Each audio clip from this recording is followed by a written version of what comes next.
Tonight, we turn our gaze back to 1927, guided by director Alan Hale Sr., a versatile craftsman whose career spanned both sides of the camera, and carried along by the bright charm of Bessie, one of silent cinema's most heartfelt and enduring performers. Good evening, dear travelers of time, and welcome once again to the warm glow of quality silent films, where the flicker of old light and shadow still whispers to us across the decades. Here, in this quiet moment before the story begins, we breathe in the romance of early cinema, an age when emotion was painted not with dialogue, but with expression, movement, and the rhythms of live orchestras humming beneath the screen. To set the stage properly, let's take a quick stroll into the world of 1927, the year rubber tires first rolled onto American screens. It was the year Americans turned their attention to evolving technology and aviation as Charles Lindbergh stunned the world with his daring solo flight across the Atlantic. The Harlem Globetrotters play their first game on January 7th of that year. And when Babe Ruth hit 60 home runs during an MLB season, a 1927 sports milestone. It was a year of daring leaps, powerful upheavals, and technological magic, and in the midst of it all, a modest little road comedy like Rubber Tires found its place, reflecting the spirit of mobility and American optimism that defined the age. At the heart of this film lie themes that still hit home with us today. The first is the idea of the open road as freedom, a uniquely American concept. In the 1920s, automobiles symbolized movement, independence, and sheer possibility. Today, though our roads are smoother and therefore more easily navigated and our engines are stronger, the longing for escape and innovation is the same. A cross-country drive still feels like a chance to outrun your troubles, a pursuit of a new direction, or a vision of who you really are when the world rolls by your window. Another theme is family strength and resilience, as seen through the trials and comic misadventures of the Stack family. Their journey isn't just about travel, it's about clinging together when circumstances go haywire. Modern viewers recognize the various parts of this situation: families trying to endure uncertainty, pulling together when finances, responsibilities, or the confronting unexpected causes pressure on their bonds. The humor may be vintage, but the effect on us is timeless. And finally, Rubber Tires showcases the novelty of technology, a time when the automobile was still a new innovation, prone as it was to breakdowns, mishaps, and comedic disaster. Today's world of instant upgrades and rapidly changing innovation makes this early optimism seem somehow familiar.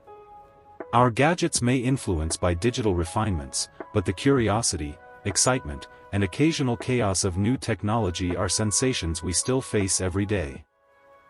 So what kind of story awaits you in the next few minutes? Rubber Tires is a gentle adventure, a family road tale filled with small triumphs and setbacks, moments of tension, laughter, and heart.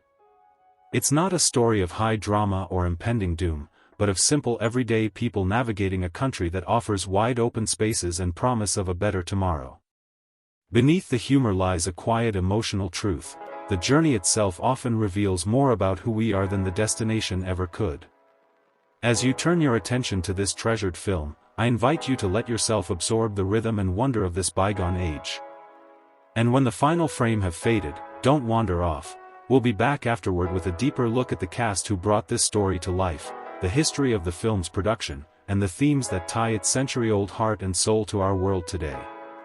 For now, let your imagination idle like a warm engine, and allow the open road ahead to greet you. With the dust of 1927 seeming to linger in the air, it's time to enjoy Rubber Tires with a fresh perspective and a sense of wonder that only silent film can offer.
When the final roadside scene of Rubber Tires fades, what lingers is a warm, sunlit feeling of hopeful wanderlust. The Stack family's journey leaves behind the scent of rubber, dust, and gentle laughter, but also a quiet lesson in perseverance. Their misadventures may have been comic, but the undercurrent of determination, of a family traveling toward a better life despite breakdowns and setbacks, is deeply touching. It's as if the car they drive is not just a vehicle, but a fragile vessel of dreams, creaking, rattling, but always inching forward. As the final roadside scene of Rubber Tires has faded away, what stays with us is a warm, sunlit feeling of hopeful wanderlust. The travels of the Stack family leave behind the scent of rubber, road dust, and introspective laughter, but also a simple lesson in perseverance. Their misadventures may have been comic as obstacles unraveled, but the forceful undercurrent of determination, of a family pursuing a better life despite breakdowns and setbacks, is deeply touching. It's as if the car they drive is not just a vehicle, but a fragile vessel for the realization of dreams, creaking, rattling, sputtering, but always inching forward. At the helm of this story is Alan Hale Sr., born Rufus Edward McCahan in Washington, D.C., on February 10, 1892, and active in entertainment until his death in Hollywood in 1950. Hale, though remembered widely as a charismatic character actor, especially as Little John in Errol Flynn's highly praised version of Robin Hood, was also a hands-on director in the silent era, including our film today, Rubber Tires. He was a prolific figure, with a career spanning stage and screen, and even made inventive contributions off-camera, from theater chair designs to grease-free snacks. His legacy was carried on by his son, Alan Hale Jr., who in the years to come became widely known as the Skipper on the long-running television hit comedy series Gilligan's Island. Bessie Love, who plays Mary Ellen Stack, was born Juanita Horton on September 10, 1898, in Midland, Texas, and passed away in London on April 26, 1986. Her career stretched from the earliest silent films well into the sound era of stage, radio, and television. In the silent era, she was beloved for her fresh, youthful charm and the sincerity she regularly brought to her roles. In 1929, she earned an Academy Award nomination for the Broadway melody. Her autobiography, From Hollywood with Love, offers vivid memories of that transition and of working with many early greats. Harrison Ford, the leading man here, no relation to the one we know as Indiana Jones, was born March 16, 1884, in Kansas City, Missouri, and died December 2, 1957, in Los Angeles. He began his career on Broadway before moving into silent films, becoming a romantic and reliable leading man throughout the 1910s and 1920s. With the arrival of talkies, his screen roles diminished. His only sound film came in 1932, after which he returned to theater and also served in the USO during World War II. Turning now to supporting cast. Frank Coughlin Jr., credited as Junior Coughlin, plays Charlie Stack. As a child actor, he appeared in a wide variety of silent films. Later in life, he became a U.S. Navy aviator and even starred in the 1941 Captain Marvel movie serial. His early experience working on location in Rubber Tires is one of many youthful roles that set him on a very unusual career path. May Robson plays Mrs. Stack. She was a veteran actress, born in Australia, who built a solid career on stage before becoming a character actress in films. By the time of Rubber Tires, she was already well recognized for her strong matronly presence. Erwin Connelly plays Pa Stack. A stage actor turned silent screen player, he often appeared in character roles. His part here as the somewhat befuddled father anchors the family's comic yet relatable journey. Clarence Burton, portraying a Mexican character in the film, had performed in over 100 silent pictures by this time. Born in Missouri, he began acting in childhood in roadshows and stock companies. By the late 1920s he was already a seasoned screen presence, though his heavier physique later led him to adjust his screen persona and role types to his build. John Patrick, here playing Dudley Blake, is less documented in records today, but his casting in Rubber Tires places him within DeMille's stable of dependable character actors of the silent era. Behind the scenes, the production of Rubber Tires is full of surprising stories. According to production reports, nearly the entire film was shot on location. The crew traveled through real tourist camps and highways rather than relying on studio sets. Hundreds of background actors were recruited from actual tourists, giving the film an authentic feel of an era when cross-country automobile travel was still novel. There was even a small delay in filming when young Junior Coghlan became ill after eating 4 unripe apples near the set. The car they use is identified by some sources as a Royal Tourist, probably a 1905 model, which by 1927 was already long out of production. Culturally, Rubber Tires stands as a time capsule of 1920s optimism. The Stack family's cross-country journey captures the thrill of mobility in America's age of the automobile. In 1927, cars symbolized freedom, escape, and modern promise. Today, although road trips have changed quite a bit, the yearning for connection, reinvention, and the road as a metaphor for life remains deeply compelling. The film also reflects the era's fascination with technology. The car, though frustrating at times, is portrayed as both liberating and precarious, much like the innovations we wrestle with in our own time. How was Rubber Tires received in its day? Contemporary reviews were mixed. Some praised the cast, especially Bessie Love's performance, describing her as cute and plucky. Others, like Picture Play magazine, criticized the pacing and what they saw as a meandering plot. Modern silent film commentators, however, have given it a more charitable reappraisal. For example, Movies Silently calls it a DeMille programmer, not a blockbuster, but a charming and modestly risky production that survives thanks to Bessie Love's natural presence. On the subject of legacy and preservation, Rubber Tires is fortunate. It survives in 16mm form and has been released on home video. Because it is in the public domain, copies circulate freely. This means modern audiences and historians alike can study it, clip-share it, and reflect on its themes. Here are a few surprising facts. The film's advertisement promised a $10,000 reward for the return of the car, and indeed, the narrative hinges on that reward, but it was very likely a fictional poster, since the real automobile used was probably a model long out of production. The decision to shoot only on location, no studio-made scenes, was unusual, and logistically bold for that era. Recruiting real tourists as extras also added some unexpected realism. These were not trained actors but ordinary travelers. The illness of Coghlan due to eating unripe apples is an unusual and little-known on-set anecdote. Alan Hale, primarily known later as an actor, only directed a handful of films, making this one of his rare directorial outings. Bessie Love, in her later life, moved to England and continued acting on stage, radio, and television. She even worked for the Red Cross during World War II. Clarence Burton was once put on a diet during his career because he had grown too heavy for typical villain roles. In terms of archival interest, while there doesn't seem to be a big high-definition restoration, but the film is available in a 16mm transfer.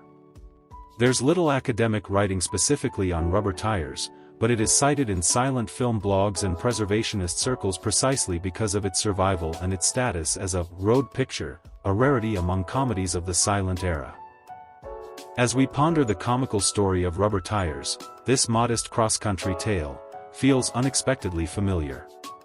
The Stack family's optimism, their willingness to take risks, and their belief in each other seem very modern in spirit. Their journey reminds us that even when the engine falters, it's the human beings in the car, not the destination, that matter most. And yes, they drove a car with brakes that failed, but they kept going anyway. Kind of like all of us, navigating life's bumps with grit, humor, and lots of faith. People say cars today are too complicated. In Rubber Tires, the check engine light was just the sound of the engine falling onto the ground. Thank you for staying with us through this deeper look at Rubber Tires. I hope you enjoyed revisiting this gentle, hopeful piece of silent film history. I invite you back soon to quality silent films, where we keep alive the stories, the faces, and the innovations of cinema's earliest days, one forgotten road trip at a time.